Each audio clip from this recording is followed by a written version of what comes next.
Good evening. This is All India Radio and I'm Tanvi Taneja with the news at 9.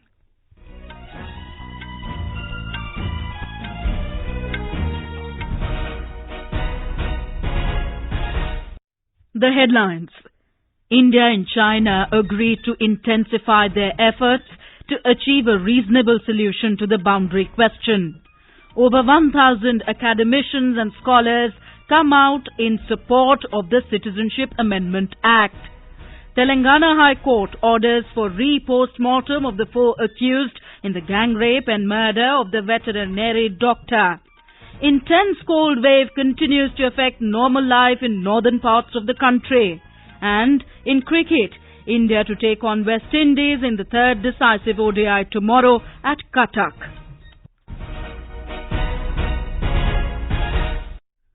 The special representatives of India and China met in New Delhi today and held constructive talks with focus on taking forward the India-China closer developmental partnership. The Indian side was led by National Security Advisor Ajit Dobhal. Mr. Wang Yi, State Councillor and Minister of Foreign Affairs of China, led the Chinese delegation. The External Affairs Ministry said that both the special representatives emphasized the importance of approaching the boundary question from the strategic perspective of India-China relations.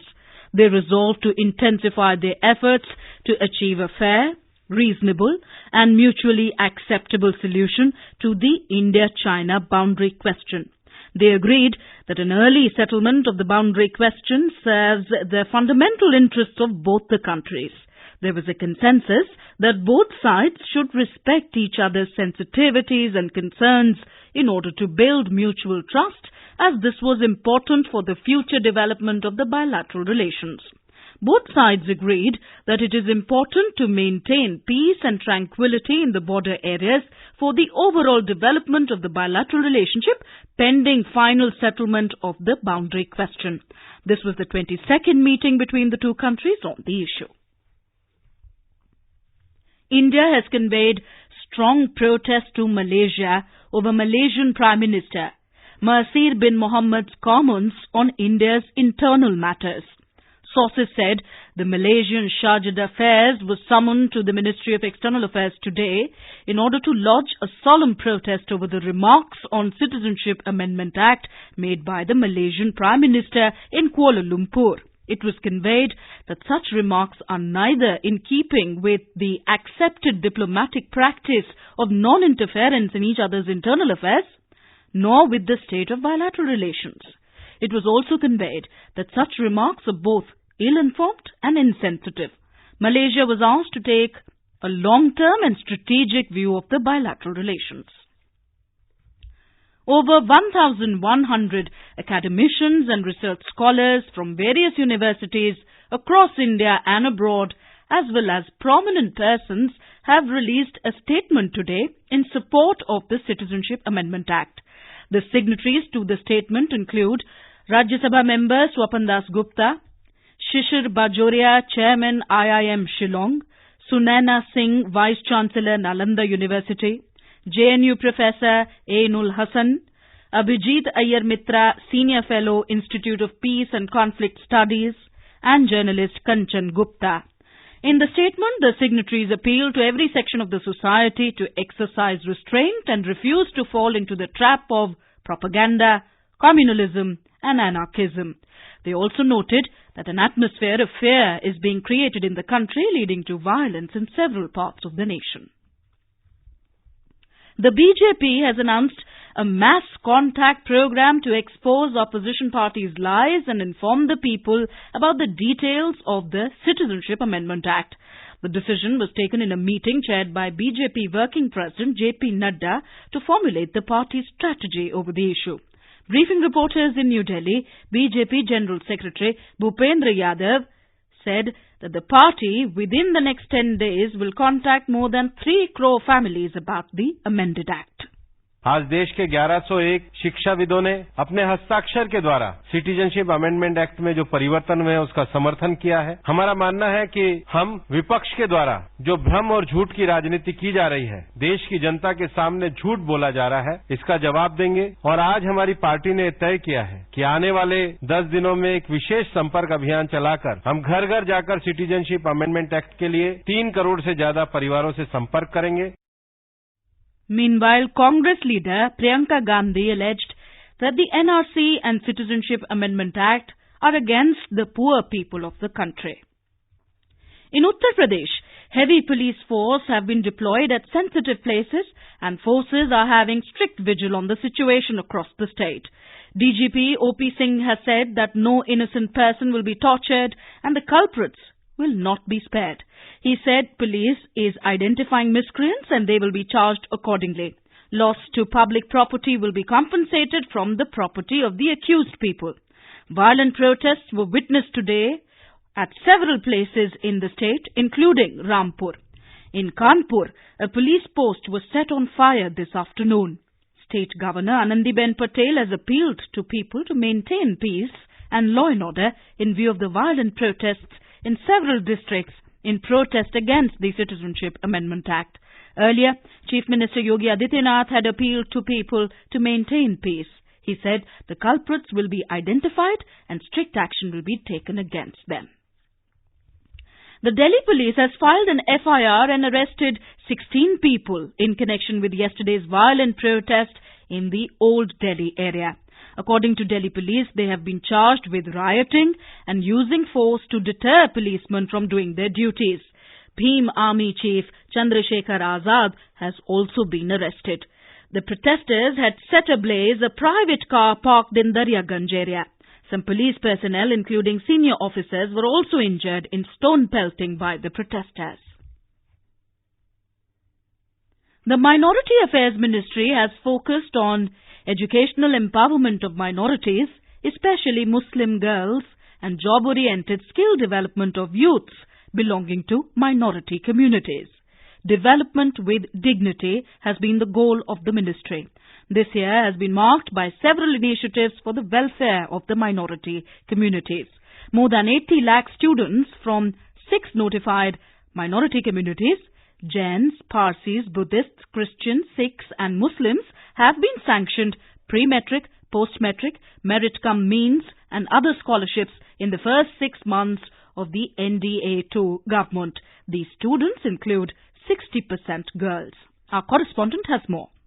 Over 1.25 lakh youth belonging to minority communities were provided job-oriented skill development training through various schemes such as Gharib Nawaz Employment Scheme and Seekho Aur Kamao. The government has decided to organize 100 Hunar Hats in the next 5 years across the country to provide market and employment opportunities to master artisans and craftsmen. Under Pradhan Mantri Jan Vikas Karyakram, 104 common service centers have been approved across the country. These centers will work as a single window assistance center for the needy people to provide information regarding central government and state government schemes. India has become the first country in the world to make the entire Hajj 2020 process 100% digital. A record number of 2 lakh Indian pilgrims, including 48% women, performed Hajj in 2019. In a major achievement, 100% digitization of Waqf properties across the country has been completed. With Anand Kumar, Suparna Saikya, AIR News, Delhi. This is All India Radio giving you the news. For quick news updates, follow us on our Twitter handle at AIR News Alerts. The Telangana High Court today ordered for re-postmortem of the bodies of the 4 accused involved in the gang rape and murder of the 26-year-old veterinary doctor Disha. The bodies of the accused are currently preserved in the mortuary of the Gandhi Hospital in Hyderabad. Telangana High Court further directed that the second autopsy should be conducted by coming Monday and the report with their findings shall be submitted to the High Court. It also directed the authorities to hand over the bodies to their kin after the re-postmortem. The doctors have been further advised to express an independent view on the basis of the evidence collected by them. The bench also directed the chief of the special investigation team constituted by the state government to investigate into the encounter killings, to seize all material objects, such as case diary, movement register of the police officials, inventory of the weapons used by the officials in the encounter, among others. Lakshmi, IndiaEU News, Hyderabad. Maharashtra Chief Minister Uddhav Thackeray announced waiver of farm loans up to 2 lakh rupees sanctioned till 30th of September 2019. The Chief Minister announced the Mahatma Phule Shetkari Karja Mukti Yojana at the concluding day of the winter session of the state legislature in Nagpur today. Maharashtra Chief Minister Uddhav Thackeray announced waiver of farm loans up to 2 lakh rupees sanctioned till 13th September 2019. Chief Minister announced the Mahatma Phule Shetkari Karja Mukti Yojana at the concluding day of the winter session of the state legislature. Leader of opposition Devendra Fadnavis staged walkout from the house saying that this farm loan waiver is not comprehensive as the farmers have suffered the loss due to unseasonal rains in the October this year. Chief Minister, while stressing upon decentralization of power, announced setting up of offices at division level to liaison with the Chief Minister's Office for Citizen-Centric Services in the state. Dhananjay Wankhede, IndiaEU News, Nagpur. Pakistani troops violated ceasefire and resorted to indiscriminate and unprovoked firing on Indian forward posts and civilian areas in border district of Rajouri in Jammu division today.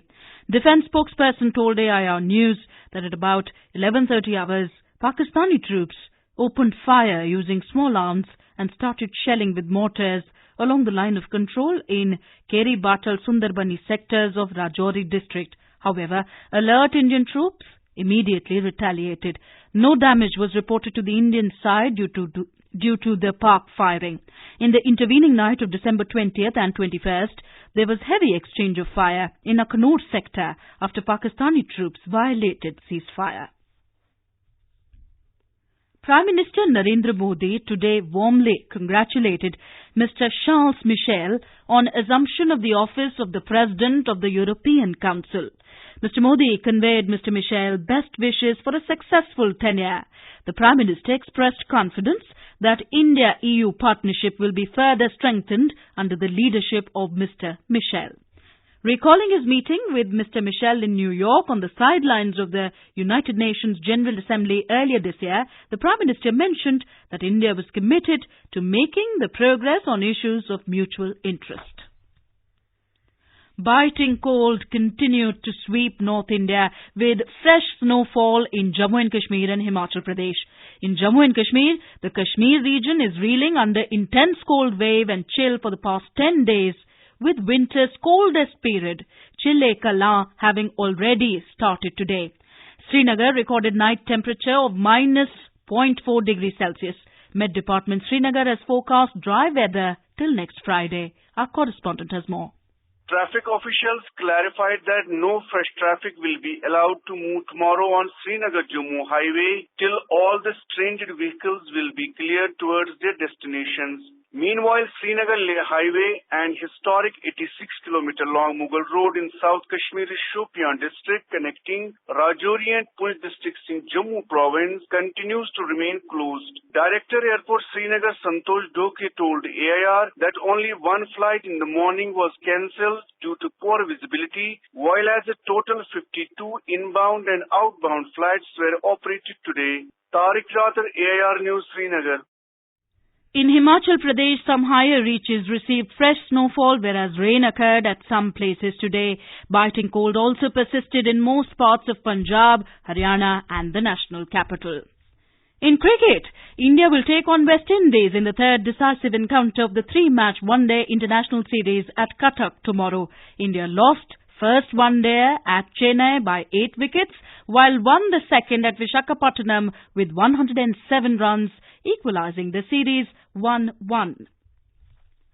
And now, before we end the bulletin, the headlines once again. India and China agree to intensify their efforts to achieve a reasonable solution to the boundary question. Over 1,000 academicians and scholars come out in support of the Citizenship Amendment Act. Telangana High Court orders for re-postmortem of the 4 accused in the gangrape and murder of the veterinary doctor. Intense cold wave continues to affect normal life in northern parts of the country. And in cricket, India to take on West Indies in the third decisive ODI tomorrow at Cuttack. And for details of these stories and more, you can log on to our website www.newsonair.com. And that is all in the news at 9. From all of us here, good night.